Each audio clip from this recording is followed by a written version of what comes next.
रागादि रोगान सततानुसक्तान शेष काय प्रसूतान शेषान उत्सुक्य मोह रतिदान जगानाम यो पूर्व वैद्य नमस्तस्तु तस्मै। नमस्कार मित्रों, मैं वैद्य राजदीप वाडेर नागरादि चिकित्सक समूह वती आप सबका स्वागत करता हूं। और आज हम बात करेंगे विमान स्थान परिचय और विमान स्थान के चिकित्सकीय दृष्टिकोण पर हम किस तरह से विचार करें उसके ऊपर हम बात करेंगे। तो जो विमान स्थान है, पहले तो मुख्य रूप से पूर्ण विमान स्थान के 8 अध्याय एक और एक मात्र धातु साम्य प्रतिज्ञा हेतु ही कहे गए। यानी कि कभी भी आप विमान स्थान के 8 अध्यायों की विषयांतर की यदि आप तुलना करें तो मुख्य रूप से धातु सामीकरण प्रक्रिया धातु पुरुष में उपार्जन करने हेतु हमें क्या करना चाहिए और क्या क्या मान पूर्वक हम यह धातु सामीकरण उपार्जित कर सकते हैं, उसका मान विमान स्थान के यह 8 अध्याय में अनुक्रम से दिया गया। देखिए, यदि आप विमान स्थान के 8 अध्यायों का अध्ययन करें तो आपको ख्याल आएगा कि यह जो 8 अध्याय है, रस विमान, उसके बाद त्रिविधकुक्षीय विमान, उसके बाद जनपदोध्वंसीय विमान और उसके बाद आता है त्रिविध रोग विशेष विज्ञान, स्रोतो विमानीय, रोगानिक, व्याधित रूपीय और रोग विषक जीतीय विमान। यानी कि अनुक्रम से आपके पास आने वाले रोगी पुरुष में धातु विभंजन प्रक्रिया या रोग का जो समुत्थान है उसको अनुक्रम से तोड़ने की प्रक्रिया और समुत्थत्व भेद प्रक्रिया और समुत्थान के कारणों को जानने की प्रक्रिया विमान स्थान के 8 अध्याय में अनुक्रम से बताएगी। आपको ऐसा लगता है कि यहाँ पे अनुक्रम दिया गया है? मान लो कोई भी धातु विभंजन प्रक्रिया या रोग, उसको जो समुत्थान का बल रहता है वो समुत्थान का पहला बल यानी कि अग्नि सामता दोष और दूसरी धातु विभंजन प्रक्रिया के ये जो मुख्य कारण है उसका प्रथम बल पहले 2 अध्याय में उसको समुत्थान बताया गया है किसी भी धातु विभंजन प्रक्रिया का, और उसके तोड़ने के उपाय बताए गए, जैसे कि रस विमानीय और त्रिविधकुक्षीय विमान। बरोबर? तो रस विमानीय और त्रिविधकुक्षीय विमान यह क्या करता है? रस पूर्वक और अग्नि पूर्वक हमारे शरीर में धातु सामीकरण प्रक्रिया और समुत्थत्व भेद का कारण रूप बनता है। तो रस विमानीय और त्रिविधकुक्षीय विमान यह 2 मुख्य उसके केंद्र है, जो जठराग्नि, रस, दोष और कोष्ठ पूर्वक धातु विभंजन प्रक्रिया को रोकते हैं। इतना आप ख्याल आ गया कि रस विमानी और त्रिविधकुक्षीय विमान जठराग्नि, रस, कोष्ठ, असमूर्छित दोष और कोष्ठ मार्ग की स्थिति में धातु विभंजन या रोगकरण प्रक्रिया को तोड़ने का काम या तो समुत्थन विच्छेद का कार्य आप यह विमान स्थान के पहले 2 अध्याय द्वारा पूर्ण कर सकते हो। इसके बाद आता है जनपदोध्वंसीय विमान। तो जनपदोध्वंस विमान, यहाँ तक जठराग्नि का अधिकार है। उसके बाद आता है जनपदोध्वंसीय विमान, जिसमें क्या आता है? मुख्य रूप से जल, देश, काल और वायु की बात की गई।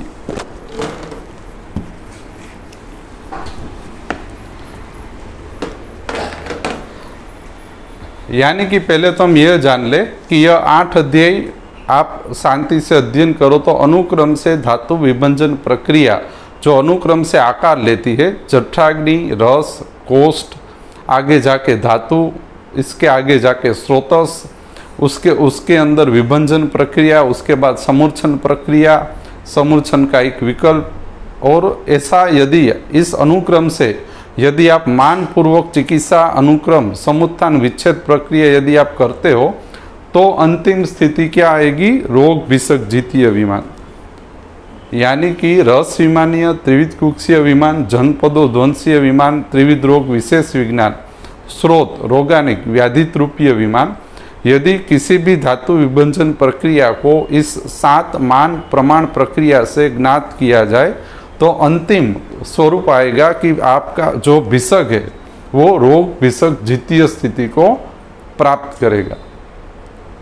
तो रस विमानी और त्रिविध कुक्षीय विमान पूर्ण रूप से रस कोष्ठ दोषगत समुत्थान विच्छेद प्रक्रिया को सिद्ध कर देता है। उसमें षड्रस द्वारा दोष में समन और साम निराम प्रक्रिया और कुक्षी की सिद्धि पूर्ण रूप से प्राप्त करने से जठराग्नि आश्रित समुत्थत्व टूट जाता है। उसके बाद आता है जनपदोध्वंसीय विमान।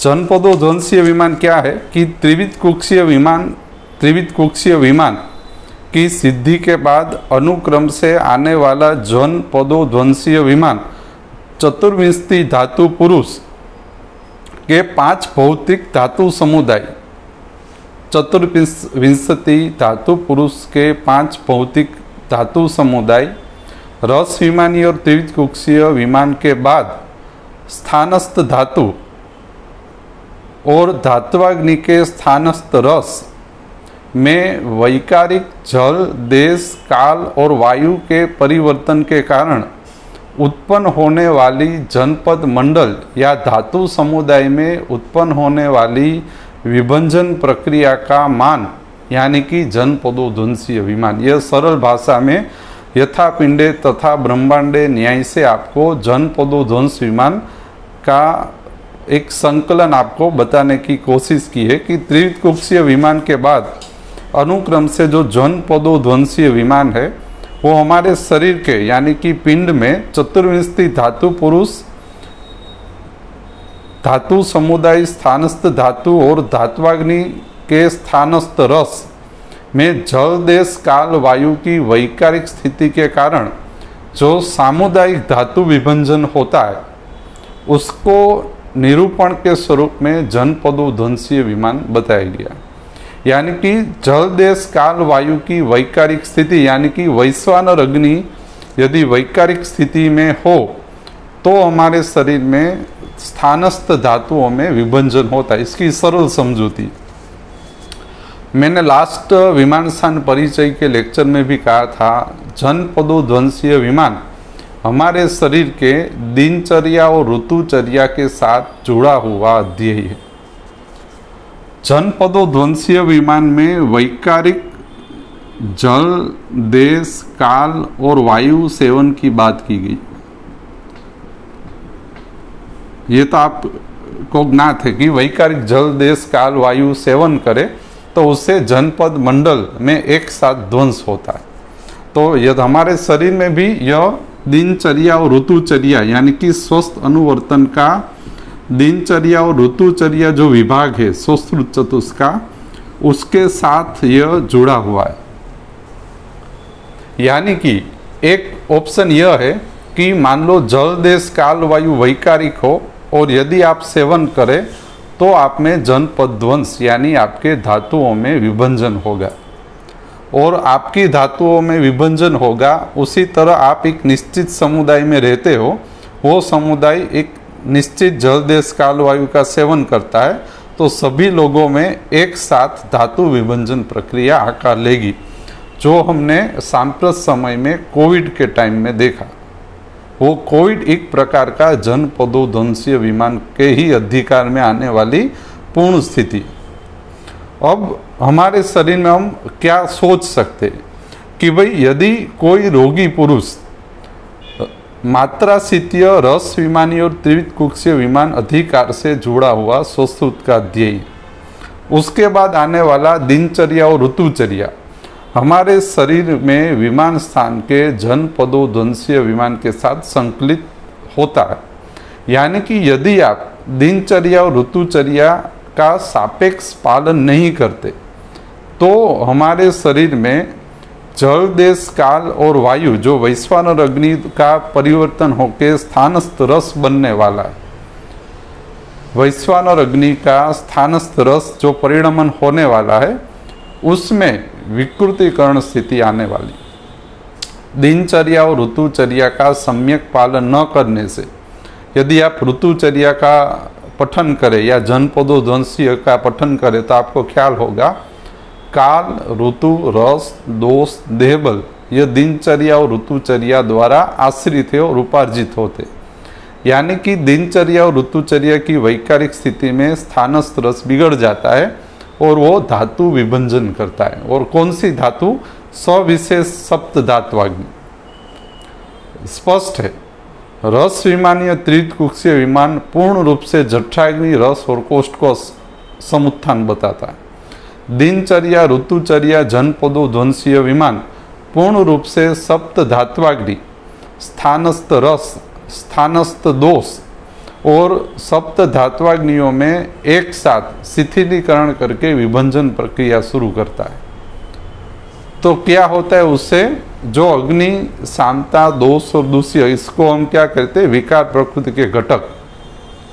तो कोई भी संप्राप्ति बनानी हो तो उसमें धातुओं का शिथिलीकरण या धातु प्रदुष्ट हो, उसी का जो समुत्थान है या माध्यम है वो जनपदों ध्वंस विमान दिनचर्या और ऋतुचर्या बनाकर आपको देगा। यानी कि यदि ज्वर की स्थिति या प्रमेह की स्थिति या कुष्ठ की स्थिति रोगी में बनानी हो तो रस विमान, त्रिकुक्षीय विमान के बाद सप्त धात्वाग्नि में के जनपद मंडल यानी उसकी धातु संरचना में वैकारिक जल, देश, काल, वायु जब दिनचर्या ऋतुचर्या के अभाव से जब विभंजन करते तो उस शिथिल धातु में प्रमेहीकरण, कुष्ठीकरण या XYZ रोगकरण प्रक्रिया होनी शुरू होती।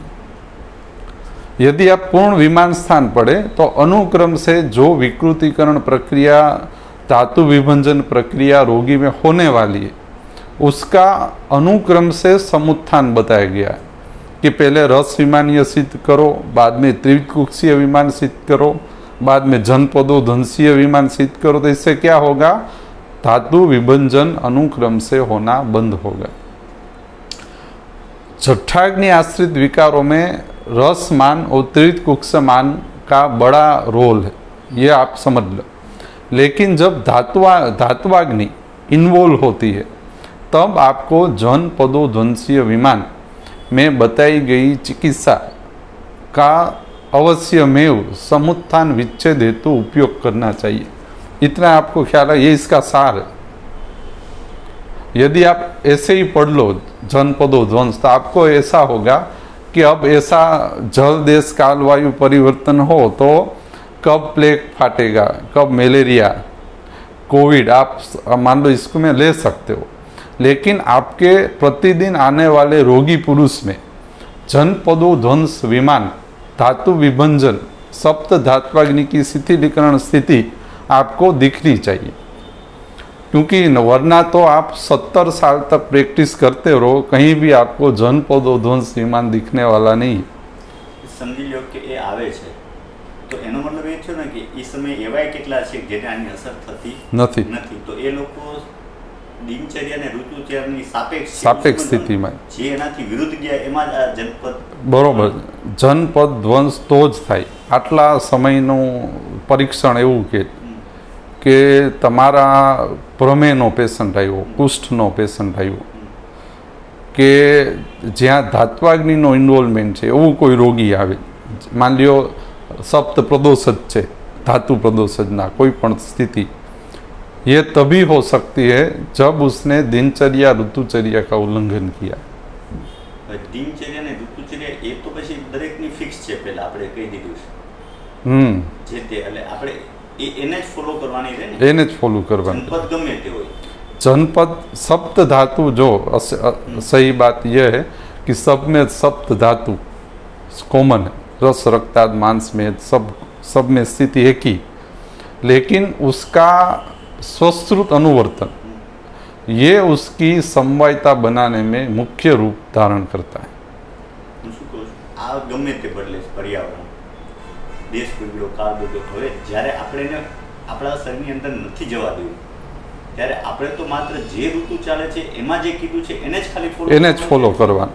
पर मान लो मैंने दिनचर्या का पालन नहीं किया और मेरे में रस दुष्टि आपको ज्ञात हो रही कि भाई मैं सुबह 10 बजे उठता हूँ और आपके पास आ रहा हूँ रस प्रदोषण स्थिति लेकर कि भाई मुझे अरुचि है, अरोचक है, हास्य वैरस्य हो रहा है, तो आपको यह ज्ञात होना चाहिए कि इसमें जो रसाग्नि है, उसमें जो स्थानस्थ रस है, उसकी में रसाग्नि में यह जो धातु शिथिलीकरण और रस शिथिल होकर जो विभंजन प्रक्रिया के लिए अब खुल गया है, इसका कारण इसकी दिनचर्या और ऋतुचर्या। अब इसमें आप जठराग्नि रस मान लो, उसमें आप अच्छा दीपन पाचन देते हो कि भाई चलो रस ही आप सिद्ध करो, तो यह रस प्रदोषक ठीक होने वाला नहीं। आपको उसको दिनचर्या ऋतुचर्या में ही बिठाना होगा, वरना उसके स्थानस्थ रस में जो जल देश काल वायु परिवर्तन की स्थिति उत्पन्न हो रही है, वो उसके धातु में ही विदुष्टि उत्पन्न करेगा। बरोबर।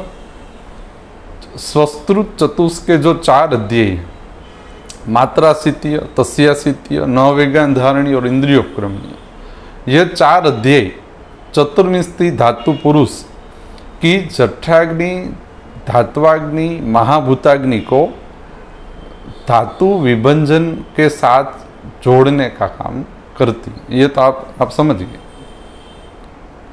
दिनचर्या ऋतुचर्या का पालन ना करे तो जनपदों ध्वंस की नजदीक की स्थिति है, धात्वाग्नि विभंजन प्रक्रिया के लिए खुल जाती। यानी कि विमान स्थान का उपयोग ही यही है कि किस स्थिति में यहाँ पे रोगकरण प्रक्रिया हुई, उसका ज्ञान करो और उस स्थिति का समुत्थत्व भेद विमान स्थान से करो।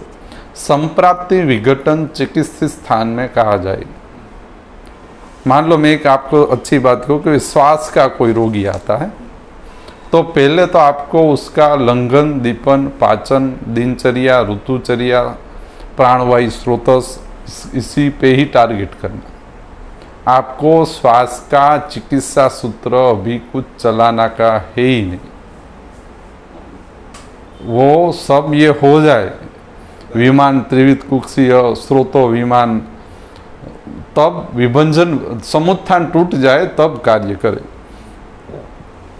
बरोबर। तो जनपदों ध्वंसीय विमान से धातु संरक्षण होता है। जनपदों ध्वंस विमान से धातु प्रदूषीकरण या विभंजन प्रक्रियाओं में समुत्थान विच्छेद हम कर सकते हैं। यानी कि धातु सामीकरण जो विमान स्थान की प्रतिज्ञा है, उसमें सप्त धात्वाग्नि स्थानस्थ धातुओं में समुत्थान तोड़ने हेतु जो जनपदों ध्वंस में चिकित्सा उपाय बताए गए हैं, उसका हमें उपयोग करना। उसमें 2 बताए गए, एक तो जनपद ध्वंस हो ही नहीं, तो क्या करे, तो कि भाई रसायन कर्म और पंचकर्म का उपयोग करें। पंचकर्म और रसायन का रस शुद्धि हेतु उपयोग करें। जब जनपद बिगड़ गए हो तब, जब जनपद बिगड़ गया तब सबका यदि आप संरक्षण करना चाहते हो तो आप रसायन और पंचकर्म का उपयोग करें। नहीं थी तब ऐसे लोगों के लिए। तो इससे यह निकल कर आता है कि यदि आप अपने रोगी पुरुष जो स्वस्थ हो गया या आप किसी को रोगी नहीं होने देना चाहते, तो दिनचर्या और ऋतुचर्या के साथ रसायन और पंचकर्म चिकित्सा का उपयोग करने से धातुओं में विभंजन प्रक्रिया होने से रुक जाती। पंचकर्म एक रस शुद्धिकरण प्रक्रिया है, रसायन रस अयन प्रक्रिया है जिससे रसकरण अच्छी तरह से होता है।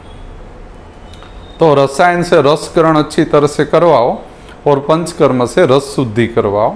यह 2 स्थिति से धातु विभंजन प्रक्रिया तोड़ी जा सकती है। એટલે જલ્દી जो स्वस्थ रोगी, स्वस्थ की बात है यहाँ पे कि भाई जल्द मान लो कोविड की स्थिति, जल देश काल वायु बिगड़ गया। लेकिन आपको कोविड ना हो इसलिए आप क्या करें, तो पंचकर्मीय शुद्धि और रसायन स्थिति यदि सभी में आप बनाए रखोगे तो आप में कोविड का इन्फेक्शन होने की स्थिति कम हो जाती होगा, लेकिन तीव्रता कम हो जाएगी। मेरे अध्ययन से तो काफ़ी नॉर्मल है, पंचकर्मीय शुद्धि और रसायन से रस शुद्धि हो जाती। और आपको जानकर ये आश्चर्य होगा, जो मॉडर्न मेडिसिन है उसमें भी यह शुद्धिकरण की स्थिति को काफ़ी अच्छी तरह से उपयोग में लिया जाता है। यदि कोई इन्फेक्टिव स्थिति हो तो उसमें भी इसका अच्छी तरह से उपयोग होता है। यहाँ जो जनपद संज्ञा है वो निश्चित जीव समुदाय पंच भौतिक धातु समुदाय पुरुष के लिए दी गई है। शरीर में 5 भौतिक धातु समुदाय। ध्वंस संज्ञा वो धातु पुरुष समुदाय में होने वाली विभंजन प्रक्रियाओं के लिए की गई।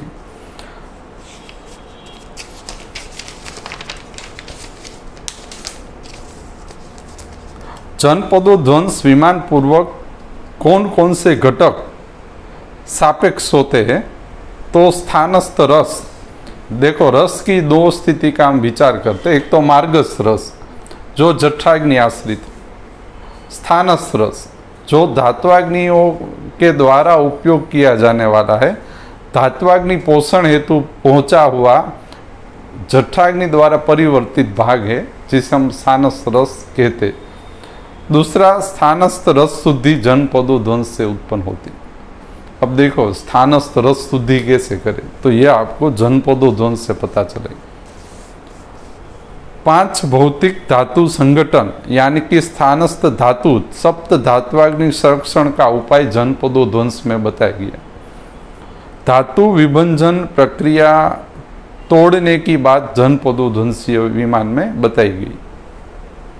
स्थानस्थ दोष पाचन और दोषावसेचन प्रक्रिया जनपदों ध्वंस अधिकार अंतर्गत आती है। और स्वस्थ धातु निर्माण। देखो ये जो जनपदों ध्वंस में क्या बताया गया कि भाई मान लो रस दुष्टि आपके पास जनपद के कारण लोग ही आ रहा है कि रसगत दुष्टि सविशेष होती, इसलिए रस बोल रहा हूँ क्योंकि स्थानस्थ रस ही ज़्यादा बिगड़ता है। तो इसमें मान लो जल देश काल वायु के द्वारा कि आपको क्या करना है, वात पित्त कफ से जोड़ देना है जल देश काल वायु को। जो वात पित्त कफ बिगड़ेगा उस तरह से स्थानस्थ रस दुष्ट हो जाएगी और यह स्थानस्थ रस को वात पित्त कफ अनुसार निश्चित लिंगों के साथ जोड़ेगा और उस लिंग अनुसार आपको रसाग्नि में लंघन पूर्वक दोष पाचन और धातु पाचन देना है। ये इसमें ऐसा बताया गया है। लंघन, दीपन पाचन और दोषावसेचन यह जनपदों ध्वंस विमान की केंद्रीय चिकित्सा है जिससे धातुगत समुत्थान विच्छेद होता है।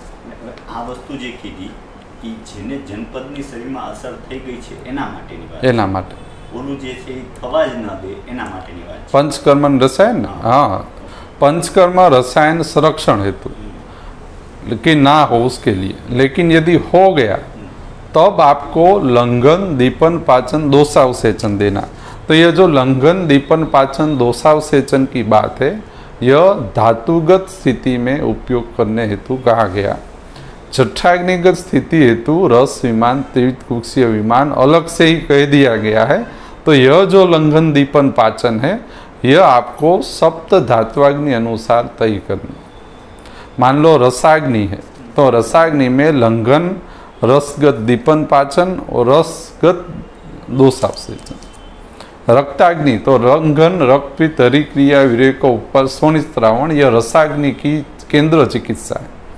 तो उसके पूर्वक लंघन, दीपन पाचन और दोषावसेचन होना चाहिए। साथ साथ में आ मुझे सातों अग्नि में लंघन, दीपन, पाचन, दोषावसेचन करवाना है, लेकिन उसकी केंद्र का सूत्र अपनी अपनी अग्नि का रहने वाला।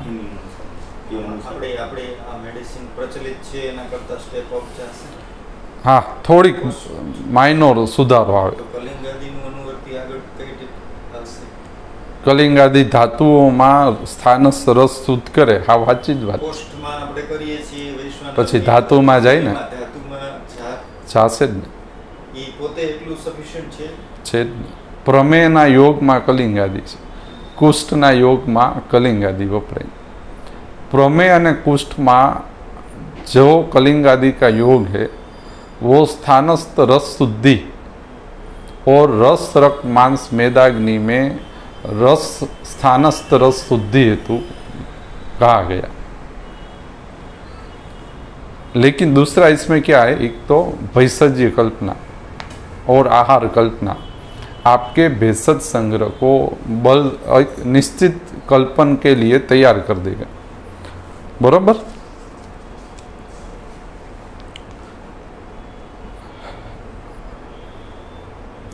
अप्रकृति इसमें लिखा है कि जनपद मंडले पंचाल क्षेत्रे विराजित पुनर्वसु आत्रेय अग्निवेश विभेद की चतुर्विंशति पुरुष 5 भौतिक धातु पुरुष की अधिष्ठाता अग्नि, यहाँ की पुनर्वसु आत्रेय को अग्नि स्वरूप यहाँ पे कहा गया कि नक्षत्र ग्रह चंद्र सूर्य अनिल और अनल और दिशा अप्रकृति भूतत्वात्, यानी कि सापेक्ष स्थिति हो तो ऋतु और रस संरक्षित रहते, लेकिन वैकारिक स्थिति में स्थानस्थ रस स्थानस्थ धातु और धात्वाग्नि परत्वे क्या होके विभंजन करते, तो के औषध रस गुण, ये संहिता में लिखा है, औषध रस गुण वीर्य विपाक आदि स्वगुण कर्म छोड़ देते और उसके कारण जनपद मंडल में ध्वंस होता है। जनपद मंडल ध्वंस का कारण बताया गया है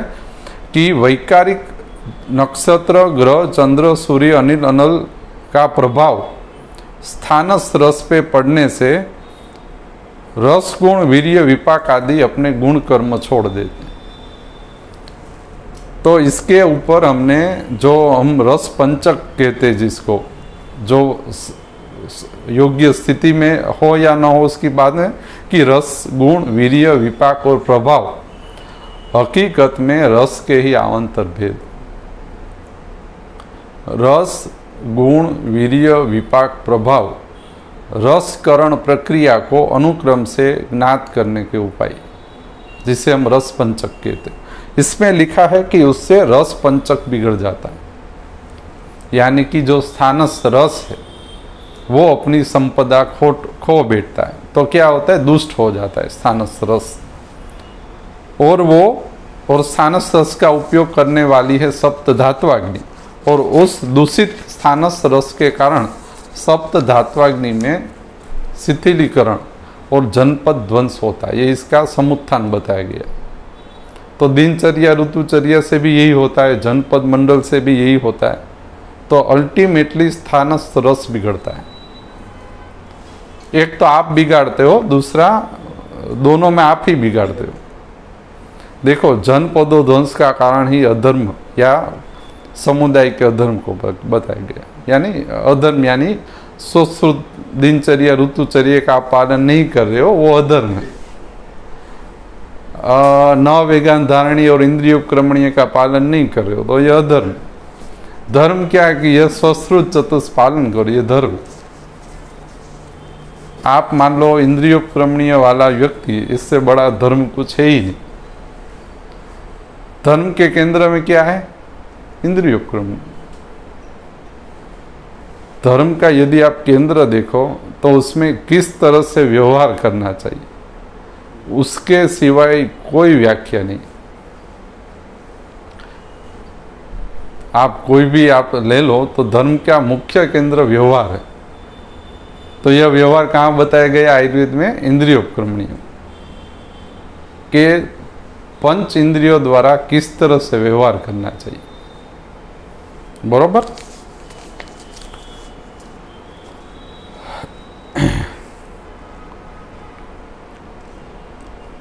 इसमें लिखा है कि एक समान लिंग उत्पन्न होने के कारण वैकारिक जल देश काल वायु स्थानस्थ रस परत्वे दुष्ट होकर एक समान लिंग समुदाय उत्पन्न करते, बरोबर।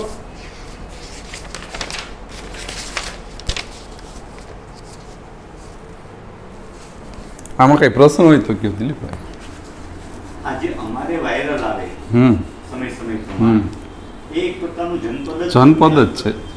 જો હું સરસ કહું, આપણા જનપદ જ છે, તમે કાંઈ વિચારવાનું જ નથી. બીજા નંબરમાં માનો કે આ શું બગડ્યું છે એ ખબર નથી, ચારમાંથી પણ અંદર કયું અધિષ્ઠાન બગડ્યું, પ્રાણભાવ બગડ્યો, અનુભવ બગડ્યો કે ઉદક બગડ્યો, એના આધારે આપણે નક્કી કરી શકીએ ને કે આ અહીંથી બગડીને આવેલું. હા બરોબર. કે ભાઈ પ્રાણ વસ્તુ તો જ બગડેલા છે. માન લ્યો હું સરસ તમને કહું કે રસાગ્નિ છે એમાં જોર છે અને आपका रोगी वायरल, आप जिसे वायरल के तो यहाँ पे जनपद मंडल में आ गया तो जोर लेकर आ रहा है आपके पास. तो यह कोई संप्राप्ति वाला अनुक्रम से उत्पन्न होने वाला जोर नहीं. तो आप उसको पूछो तो कि भाई मैं कल तक स्वस्थ था, खाना पीना सब अच्छी तरह से चल रहा था, लेकिन आज कलाक से मुझको फीवर होना शुरू हो गया. तो यह भी स्थिति 2, 4, 5 दिन में ठीक हो जाती. तो यह रसाग्नि, आपको एक तो अधिष्ठान पता चला रसाग्नि, और उसमें जोहरकरण स्थिति हुई. तो जोहर का निर्देश कौन सा दोष है? पित्त. तो रसाग्नि और पित्त जो जल देश काल वायु में कहाँ फिट होता है? काल के साथ. जल देश काल वायु, इसमें रस आप प्रधान है, जल प्रधान है. तो जल और काल, यानी कि काल यानी आप अग्नि ही समझो. तो जल और काल, अग्नि, दो की स्थिति योग्य करने पर ये ठीक हो जाता है. अब जल की स्थिति योग ने आप मान लो पक्वोदक दे दो उसको, चतुर्थांश जल या अर्धोदक दे दो, उसका इतना रस शुद्ध होना, ठीक होना लगेगा कि वो बहुत जल्दी से इसमें ठीक हो जाएगा. तो आप ये तो समझे. फिर मान लो कई रोगी, फिर मान लो अब तो वायरल क्या है कि फीवर आने पे हम अलर्ट होते हैं कि इसमें जनपद का विचार करना चाहिए, वायरल. पर ऋतु बदलने से कई रोग के जो हमारे पास पेशेंट आना शुरू इसीलिए होते हैं क्योंकि उसमें स्थानस रस ने जोर के अलावा अलग अलग दुष्टि प्रक्रियाओं का बढ़ावा मिलता है आपको. कि भाई भूख नहीं लग रही, अरुचि हो गया, अरोचक हो गया, सर्दी हो रहा है, अविपाक हो रहा है, अतिसार हो रहा है. आप समझे ये क्यों हो रहा है? क्योंकि अभी जनपद स्थिति में आपको विचार करना चाहिए.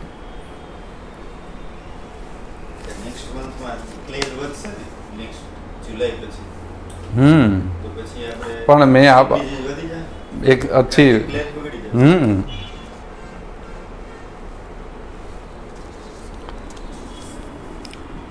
पर अभी तो ऐसा समय हो गया है कि जल देश काल वायु की विकृत स्थिति ढूंढने का कोई वो है ही नहीं. वो अवेलेबल है, वो पूरी तरह समझा. धातु विभंजन होना सरल है, वो हो ही जाएगा. हाँ. देखो एक तो ये जो शहरी जीवन है उसका आपको पूर्ण दोष लगने वाला, पूर्ण आपकी धातुएं बिगड़ने ही वाली शहरी जीवन के कारण. और शहरी जीवन में मुख्य रूप से वेग न वेगांतरणीय, इंद्रियोपक्रमणीय, दिनचर्या, ऋतुचर्या, चारों चार पाद में शिथिल, पुष्कळ शिथिलत्व होता है. तो आप कुछ ठीक नहीं कर पाओगे. मेरा अभ्यास ये बता रहा है, संहिता में भी लिखा है कि ग्राम्य जीवन, शहरी जीवन रोग का मुख्य केंद्र या धातु विभंजन का केंद्र. सच आप अपने वेग को कंट्रोल ही नहीं कर पाओगे. आप किस तरह से आप अपने वेग को रोको?